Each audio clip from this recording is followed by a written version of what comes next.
I grew up in a family that was very musical. And so I just always saw this music around me, and I knew, like, deep in my heart, like, like, I want to do it, I got to do it, but didn't really know as, a kid, like, how that all happens, like, how do you do that? So I asked my mom for piano lessons, and, and my older cousin, she played piano very well, and, I just wanted to be like her, and I just felt like it was like this mystery, and I needed to figure out the mystery of, like, how do you know what to do and figure things out. I'm still working on that mystery, but yeah.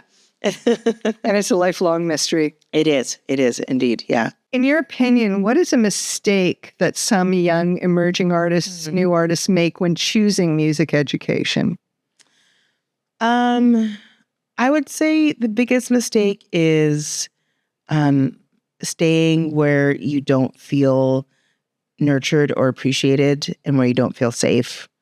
I remember having a student once who she had started to work with this guitar player, and, she's like breaking out and doing gigs on her own. And she's like, yeah, he makes me feel dumb. And like, if I make a mistake, like, he gets so mad at me. And I was like, why are you playing with this person? Like, you don't have to play with this person. And she was like, I don't? I was like, no.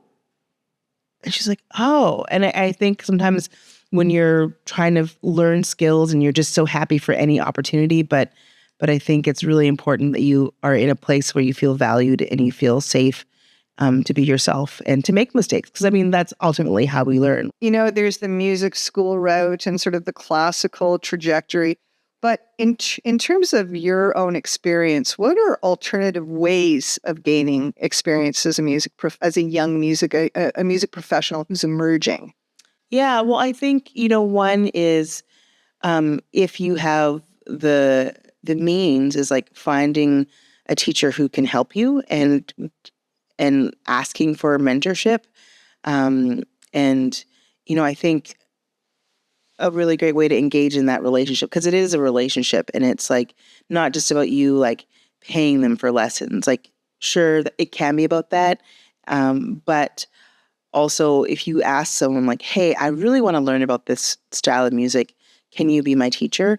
And here's what I can contribute. Like, I will do the work, I will do what you tell me, take it away, and then I'll come back and we'll meet again, and then we'll do the next thing. So I think that's oftentimes when you're wanting to learn, sometimes you forget that as a student, it's a contract, and, you need to, or like, it's like you're nurturing something. And if you don't fill up the bucket, then it's going to be harder for the other, for the teacher to want to keep emptying their bucket. Like, so you need to fill up their bucket with your questions and your curiosity, your enthusiasm.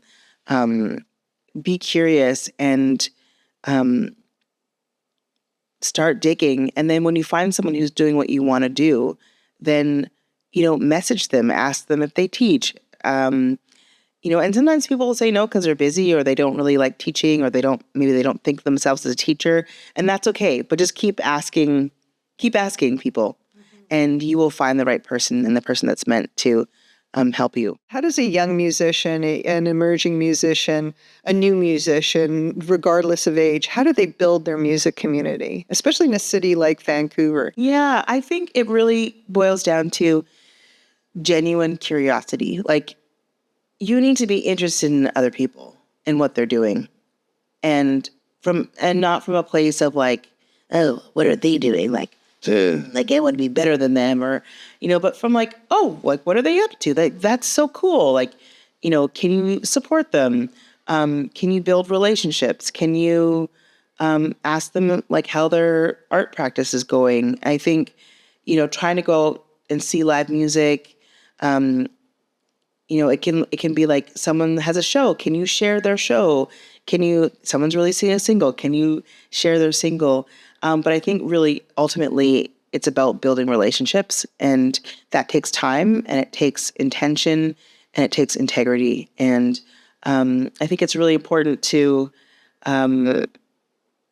just to be genuine and, and I also I set goals for myself. So when I was trying to, I had finished music school and, it's time to go out in the real world and get some jobs.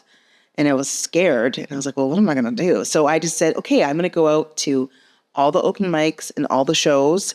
And I went to the local printing shop up on Hastings and I made business cards and I made 200 of them. And I said, okay, it was the summer. And I said, I need to hand out all 200 of these by January. And so I would just go to shows and talk to people, or people would be like, hey, I haven't seen you here before. Who are you? And I'd be like, oh, well, hi, my name's Dawn and I'm a singer and I play piano and I like to do these things. And I'm like, here's my card, and I was really nervous. But I think taking safe risks in that way is really helpful. And also just being really genuine and wanting to know people and know who they are and what they do. I just always feel like you have to just start small and start building true connections with people. And it's your relationships with people that are the most important. Those are your true fans and the people who come to see you and who are curious about you.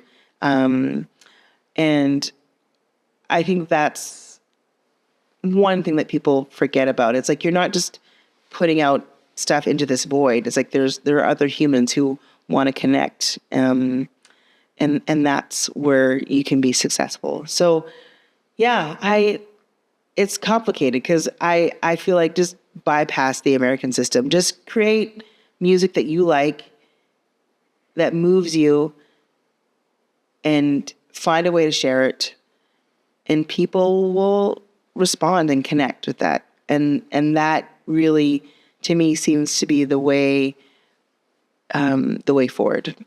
I want to start to talk about social media, websites, Instagram, and how a young artist would use those tools to promote themselves. Yeah, I think, and that word tools is really important. I think it's important to remember that you don't need all the tools. You just need a few tools. So get the tools that work best for you. And I would say, as an artist, you need to have a landing place. So even if it's just a page that has your face and your, a way to be contacted and what you do. What is it that you do? What is it that you like to do? And so for a lot of people, that can just be your Instagram page, and make sure that you show people what it is you do. So if you like to sing, put up some videos of you singing. If you like to play the saxophone, kind of show that, or put clips of your music or your videos or of things that interest you. And it doesn't have to be fancy, and it's just make it as good as you can with what you have. Ask for help, and don't let your tools run you. You run the tools. Yeah. So if things don't work for you, then, change your approach. And you don't have to be like everybody. I think I tell myself that all the time. I look at people who are really savvy on Instagram and they're doing all the reels and making all the things. And I don't have the time to do that. And I don't want to do that. So I don't do that. And that's okay. It's use what you can when you can. And, but most importantly, it's people need to find you, and how are they going to find you? Most often, success is well, can you pay your bills as an artist? That's success. Do you get to be creative and connect with other creative people? Do you get to touch people with your music and your art? That's success. You have made it. That is making it. I have made it because I get to do that. And I think oftentimes, sometimes, emerging artists can feel unattainable, or that they have to be an influencer, a social media star to get noticed. And it's it depends on what you want. And I think you need to adjust your idea of what making it is. So having a sense of that before you kind of enter into the industry, will help you stay more aligned, truly aligned to, who you are. How do you quiet the inner critique? And how do you trust yourself?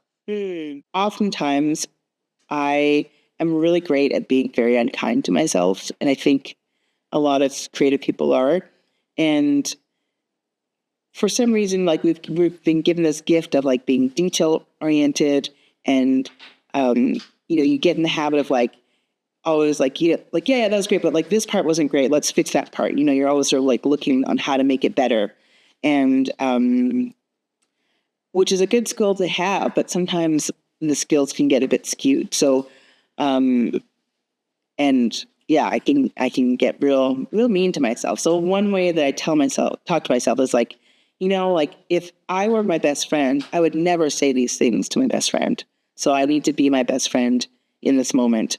And if I ever heard my best friend talk to themselves that way, I'd be like, what are you doing? Like, cut that out. So that's the first thing. But oftentimes, a lot of the songs that I've written have come from moments when I've maybe like been unkind, and then there's a little bit of like, oh, that wasn't very nice to myself, and then I get a message, and there's a muse, or there's I get a song, and it's usually about what I've just been like beating myself up over. So I think it's a journey that never quite ends, and but I think you still have to also never give up and find ways to create peace within yourself. I feel like that's the goal as a human, and if you can create peace within yourself, then it's easier to create peace with other people.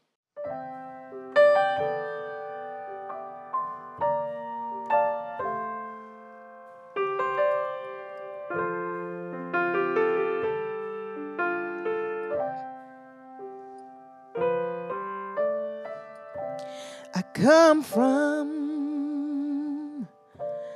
Alabama, with this old band on my knee. I'm headed towards